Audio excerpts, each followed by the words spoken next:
Ini juga kasus semasa dulu masih kita bertugas di rumah sakit kabupaten, di mana ini adalah kehamilan sekitar 30-an minggu ya, 32 minggu kalau tidak salah. Ini baru pertama kali waktu itu saya bertemu dengan pasien tersebut, dan kita terkejut melihat kasus anencefal atau bayi tanpa tempurung kepala, tapi kan kasusnya sudah sedemikian telat ya.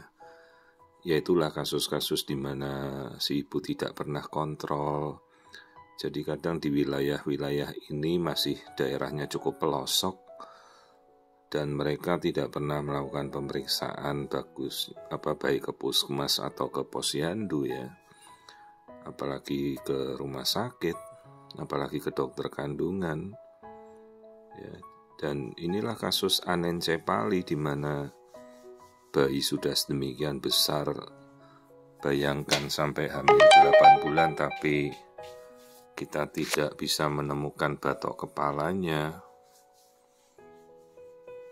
Jadi anencefali itu kan harusnya dari 10, 11, 12 minggu kalau kita mempunyai pemeriksaan yang cukup memadai, kita sudah bisa mendiagnosa ya.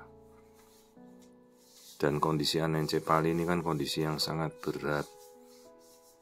Tidak ada bayi anencefali yang bisa bertahan hidup ya. Jadi bayi ini kan otaknya rusak sama sekali karena batok kepalanya tidak ada tutupnya.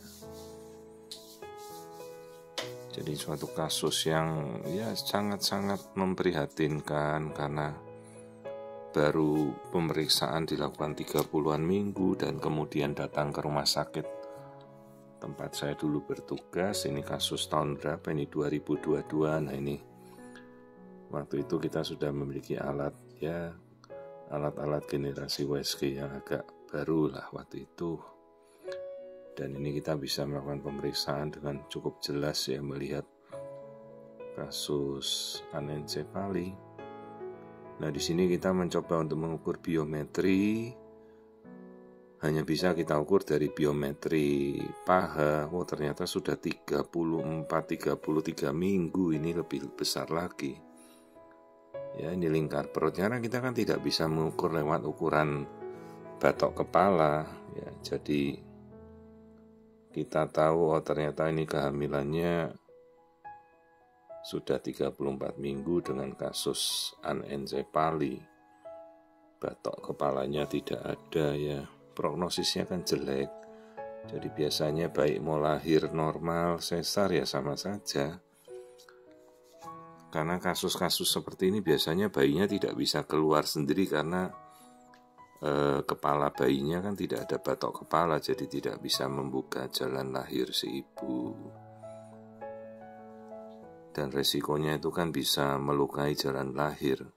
Apalagi dengan bayi sudah sebesar ini sudah 33 minggu, jalan 34 ternyata.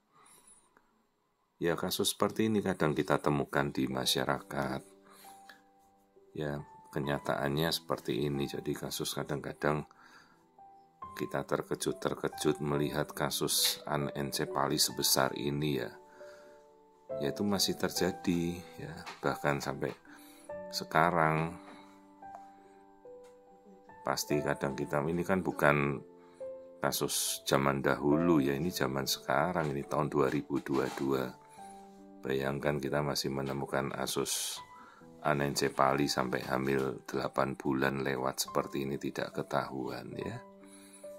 Kalau tahu sebabnya kan pasti sudah ibu-ibu ketahui dari defisiensi asam folat lah itu. Ini kasus rujukan dulu yang pernah saya temukan.